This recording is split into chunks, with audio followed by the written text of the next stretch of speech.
Jusqu'à ce que le pasteur là a joué un coup d'état. Il a volé son mariage. Il a volé son ministère. Et il est allé lui faire entrer dans une bande de sorciers afin de vouloir demander à ce petit de donner quelqu'un en sacrifice. Vous voyez? Mais le petit était là-bas pour but de prier, croyant, cherchant Dieu. Alors qu'il est parti se retrouver dans les mains d'un voleur, d'un escroc, d'un brigand. Et il lui a dépouillé de tout. A même volé son ministère. Et le gars se proclame maintenant prophète. Alors que lui, il est appelé pasteur. Quand le fils est venu me voir, Masupraila, Kaku Karos, Dudu Satizo, Tatu Saratos, la Muskarialos, Shepataki, Kokoruza, Ayabada. Hey! Quand j'ai commencé à prier, je lui ai dit, l'église que tu priais avant là, soit disant prophète, que je vois on écrit prophète qu'il s'appelle, tu te proclames maintenant prophète là. Ton ministère est entre ses mains. Il a bloqué ton ministère. Regarde ce qu'il a voulu faire. Il a voulu te donner une femme dans son église afin de pouvoir te contrôler. Voilà, en telle année tu allais voulu te marier. Il a pris ton mariage, il avait donné ça à l'un de ses fils. Et ce mariage, ça n'a pas marché. Regarde ce qu'il a fait. Je me suis retrouvé dans une forêt. J'ai vu un grand baobab.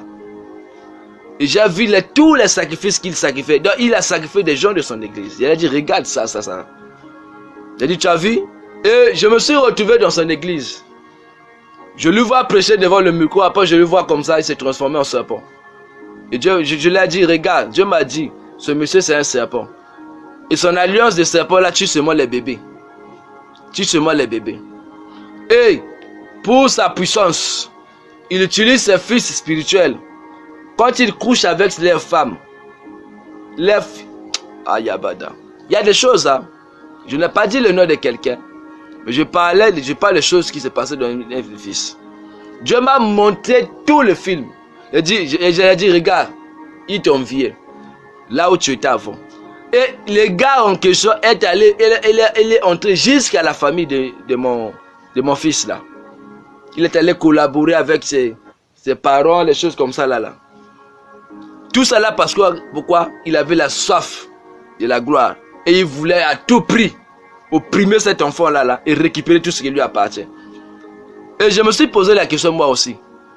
Donc, à vrai dire, quand on parle de père spirituel, cela signifie que non, de te dépouiller de tout ce qui t'appartient. Hein. Père spirituel signifie voler, arnaquer, égorger, voler. C'est ça le père spirituel. Et c'est lui qui a commencé à parler par-ci par-là. Le fils là était mauvais. Et je lui ai dit, ce n'est pas ça. Je lui ai dit, c'est une bande de bandits, de voleurs qui sont assis. Ils étaient assis sous ton ministère. J'ai prié avec lui. Et Dieu a fait grâce. Aujourd'hui, c'est un grand prophète. Je le connais aujourd'hui. Beaucoup de gens le connaissent, mais je ne vais pas dire son nom. Son père spirituel là aujourd'hui là. Dieu par la grâce de Dieu, on a bloqué son église, on a fermé son église. Aujourd'hui là-bas, les foules, ce qu'ils faisaient, on n'a pas vu les gens là. Tous les miracles, les guérisons, tout ce qu'ils faisaient de vol là, tout là, c'est fini. Il est allé, il a pris ici, il a touché ici, il est entré, il a fait ceci, il a passé. Il a fait comme ça, il a combattu le fils là comme ça. Moi je lui avais dit, à mon fils là, je lui ai dit, il y a un temps pour tout. Laisse-lui faire. Mais il comprendra Dieu. Aujourd'hui là, tout. Vous voyez? Donc, le disciple ne suit pas n'importe qui. Aujourd'hui, il y a des gens qui ne font plus confiance à n'importe qui, à cause de ces choses-là. Tellement trop Dieu m'utilise dans le domaine prophétique, je vois les choses trop dans la vie des gens. Moi-même aussi, des fois, ça m'arrive aussi des fois d'avoir peur. Je me dis, tu vas te confier à n'importe qui, au final, après ça devient d'autres choses. La personne va te faire croire que je suis ton Dieu. et après au final ça va devenir autre chose. Je prie cela ne sera pas dans le corps de Jésus-Christ. Ça te perd, te quitte au nom de Jésus-Christ. Il y a des gens Dieu vous a donné. Ils sont sous vous. Ils vont vous remplacer demain. Ils vont vous aider demain. Mais vous voyez déjà le lendemain. Vous cherchez à détruire tout un avenir. Vous cherchez à détruire toutes les vies. Pourquoi? Pourquoi? Why? Pourquoi? Why? Je parle en anglais. God bless you. Alors, Philippiens chapitre 1 verset 9. Et ce que je demande dans mes prières, c'est que votre amour augmente de plus en plus, en connaissance et en pleine intelligence. Les gens qui n'ont pas la connaissance finissent par détruire les autres, finissent par détruire leur propre vie, finissent par détruire le ministère, finissent par détruire les autres. Mon peuple est détruit parce qu'il lui manque de la connaissance. Nous parlons de la connaissance de Dieu. Détruire la vie de l'autre, pour toi c'est une connaissance. Mentir, pour toi c'est une connaissance. Aller faire du gris-gris, combattre les gens, pour toi c'est une connaissance. Vous voyez? Je suis allé voir un jour mon grand-père. Ma salutation à mon père, mon grand-père. Il m'a posé la question, il m'a dit, mon fils, mon petit-fils, qu'est-ce qui ne marche pas dans ton ministère? Dis-moi, je vais t'aider. Je suis venu, je lui ai dit, Pépé, j'ai besoin d'argent. Et il m'a dit, tu as compris que ce qui fait marcher le ministère, c'est l'argent. C'est l'argent. Parce qu'il y a des croisades, ça ne demande pas les ribababa. Il y a des bus, il faut payer pour déplacer les gens. Et nous à l'époque, là, on était en train de faire des croisades. Beaucoup de gens étaient là. Mais il y a des choses qu'il faut acheter. Et Pépé m'a dit, moi, si je te donne aujourd'hui 5 millions de dollars, tu vois, moi je lui ai dit, papa, Pépé, si tu me donnes 5 millions de dollars, je vais prendre ça. Je vais pas prendre ça. Avec tout l'argent que tu as là. Et il a clamé, il a dit, waouh. Il a dit, mets-toi à genoux. Et il a prié pour moi. Il a dit, à partir d'aujourd'hui, tu es béni. Tu as une source de bénédiction pour bénir les autres. Je vous dis aujourd'hui, je suis multimilliardaire. À cause des paroles de mon grand-père. Écoute-moi. Cherche les paroles d'un vieillard. Mon ami, sous le trône de Jésus, c'était les paroles des veillards qui rondaient la couronne de Jésus fort. Ce qui rondait la couronne de Jésus fort, ce n'était pas la couronne, c'était la parole des veillards. Parce que la Bible nous dit que les veillards déposaient leur couronne par terre. Et ils rondaient gloire, ils disaient honneur, gloire sont rendus à celui qui est assis sur le trône. Donc c'était les louanges, c'était les paroles qui élevaient la couronne de Jésus.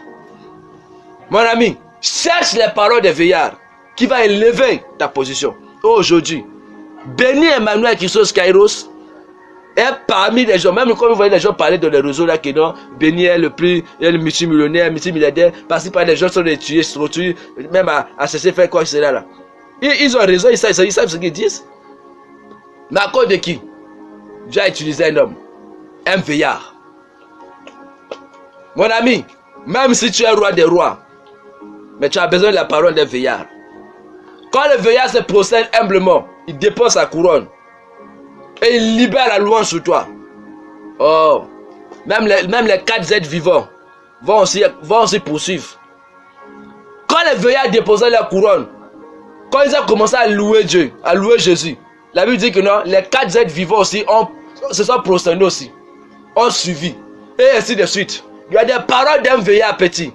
Quand il libère sur toi, les esprits commencent à venir envers toi. Tu es devenu une source de bénédiction. Les gens aujourd'hui combattent les gens parce qu'ils ne comprennent pas de ce cri-là. Tu penses que pour devenir riche comme moi, c'est quoi? Il faut qu'on la loge. Il faut qu'on moi qui s'appelle seulement loco. C'est la parole d'un ouin qui te rend riche. C'est la parole.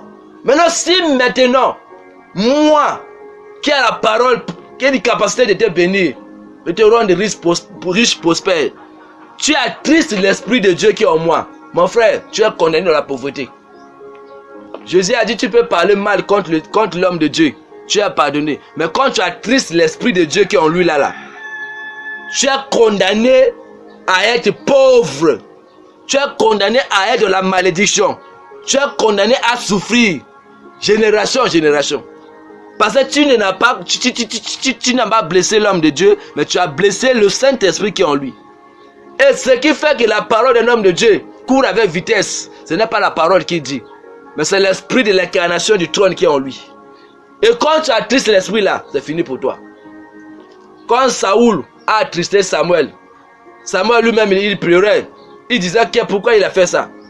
Mais l'esprit des prophètes qui était Dieu en lui a dit que non, de la même manière, il a attristé ton esprit, il m'a attristé. Je lui ai déjà rejeté. Je lui ai fait quoi?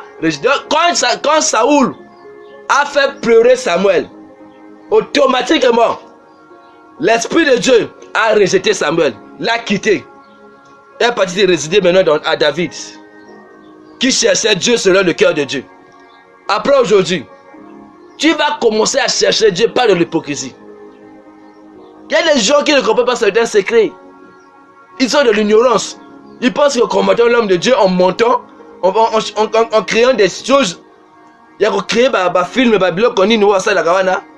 ils pensent que non, ils gagner faveur en Zambie. Qui t'a enseigné ça?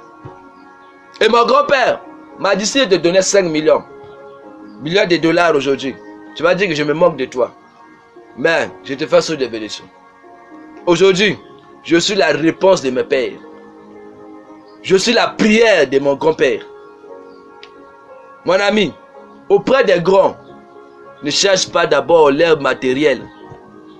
Auprès des grands, cherche ce qui fait leur force, ce qui les a rendus comme ils sont. Nous avons les jeunes aujourd'hui qui meurent avant l'âge. Dieu t'a appelé, oui. Tu as pressé. À prouver aux gens dans le quartier, ils ont manipulé bateau, pour détruire bateau, pour mentir même la samba homme de Dieu comme ça dans le kouta. Tu entends un homme de Dieu comme ça là-bas, tu connais la vision. Quand Dieu m'a parlé, tu étais là. Est-ce que quand Dieu m'a parlé, tu connais ma vision? J'ai déjà parlé de ma vision. Tu connais ma vision? Qui t'a parlé de ma vision? Au lieu de venir dire homme de Dieu, j'ai entendu, j'ai prié, Dieu m'a parlé. S'il te plaît, je fais un pour toi. Fais-moi comme ça là. Mais c'est toi que les gens envoient. Et tu penses que tu peux détruire la vision de celui que Dieu a envoyé, a mandaté, et par la bouche autorisée. Non. Tu cherches ta propre mort. C'est comme ça que vous voyez les gens à Kendebule, le Bakeba, Zongi Bazo, et Bakamba Salate. Pourquoi? Parce que Bakaba continue à la porte et à Lyon. Au milieu de Moko. Au milieu de Moko. Sans Koyeba. Voilà pourquoi je vous dis, avant quand on voit qui c'est là, ne fais pas les choses pour faire. Comme l'histoire de Balaam et Balak, et l'autre avait compris que celui qui a béni, on ne peut pas maudire. Bah continue ça à ma baie. Na moto azab na incarnation yemo kon Nzambe. Liwa na yemo ko signé. Mes amis, soyons sages. Soyons sages. Ouvrons nos yeux. Servons Dieu loyalement. Je vais terminer en finissant par ce verset. 1 Thessaloniciens, chapitre 4, verset 1. Au reste, frères, puisque vous avez appris de nous comment vous devez vous conduire et plaire à Dieu, et que c'est là ce que vous faites, nous vous prions et nous vous conjurons, au nom du Seigneur Jésus-Christ, de marcher à cet égard, de progrès en progrès. Que Dieu vous bénisse. Voilà, c'était le prophète des nations, le prophète béni Emmanuel Christos Kairos. Je vous aime partout, d'ailleurs vous êtes. Que Dieu vous bénisse. Je pense que il n'y a pas longtemps, quelque chose va se préparer. Je vais mentionner quelques noms. Je salue mon grand-père David Oyendepo. Moi, je mentionne toujours son nom. Alors, Sharon, ma fille, shalom. Que Dieu te bénisse. Félicitations. Plus rien à te cacher. Papa t'aime et votre père t'aime. Alors, Elzia, toi aussi, je te salue. Félicitations. On va troubler ceux qui te troublent. Tu comprends? Ah, Yahweh qui est ton médicament. On va troubler ceux qui te troublent après aujourd'hui. Il est à ton côté. God bless you. Alors, quand je cite ton nom ou pas, je salue toutes mes filles. Papa Bonheur. Et fais honneur à papa. God bless you. Azrael. Ah, God bless you. Je salue tous les hommes de Dieu. Toi qui es mon jumeau, Joël Francis Tatou. L'homme au costume blanc. De ta mère là, il y a la puissance. Hein? Vous voyez? Moi, je vous ai toujours dit comment entendre la voix de Dieu. Et il ne faut jamais entendre la voix du son. En moi, on se connaît. Dans cette affaire-là, on se connaît. Il ne faut jamais entendre la voix du son. On entend la voix de Dieu. Et comment entendre la voix de Dieu ou la voix de Satan? Comment faire le discernement entre la voix de Dieu et la voix de la famille? Je pense qu'on va en parler même demain. Je vais vous parler. Parce qu'il y a des gens aussi, c'est important. Le diable parle, Dieu aussi parle. Mais comment faire la différence entre la voix de Dieu et la voix de Satan? Dieu ne va jamais te parler pour t'envoyer à détruire l'autre. Dieu ne va jamais t'envoyer pour t'envoyer à faire du mal contre ton avenir. Dieu ne peut jamais t'envoyer à se détruire. Dieu va toujours te parler à faire du bien. Mais il y a une voix audible qui te parle aussi au-dedans de toi à faire le mal, à commettre des erreurs négatives. Et comment reconnaître que la voix qui te parle là, ce n'est pas de Dieu? C'est lorsque tu fais des choses répétitives et au final tu regrettes. Ça, ce n'est plus Dieu. Ça, c'est maintenant la voix du son. Il y a des gens aujourd'hui, ils font ça. Ils regrettent. Demain, il fait encore. Après, demain, il fait. Après, ils ne savent même pas ce qu'il fait. Ça, ce n'est plus Dieu. Que Dieu vous bénisse. Je salue mon papa, la peau des nations, Charles Passo, et la prophétesse Blondine Passo. Je salue l'homme de Dieu, le patriarche Léopold Mutombo. Toi aussi, toi qui es là-bas, de faire des réveils par-ci, par-là. Je salue tous mes fils. La compassion va venir vers ta maison. Après aujourd'hui, jumeaux. God bless you. Félicitations. Dieu te bénisse. Alors, je parle ici à mon fils Trump. Un président en exercice, ne le touchez pas. Et tu as mon autorisation. Étant ton père et ton haut soumis, je te donne l'ordre. Quiconque te menace à mort, je te donne l'autorisation de bombarder. Les États-Unis, c'est toi qui gouvernes. Le ciel est avec toi, la terre est avec toi. Qui ose te menacer, tu as mon autorisation. Que Dieu vous bénisse. Alors, accélérons la marche. Sécurisons le président. Et soyons loyaux envers les engagements que nous avons pris. Accélérons notre marche. Que Dieu vous bénisse. Tu es un général établi. Et le ciel te reconnaît. Fais ce qu'il faut. Mon armée est avec toi. Ciao, je vous aime. Courage.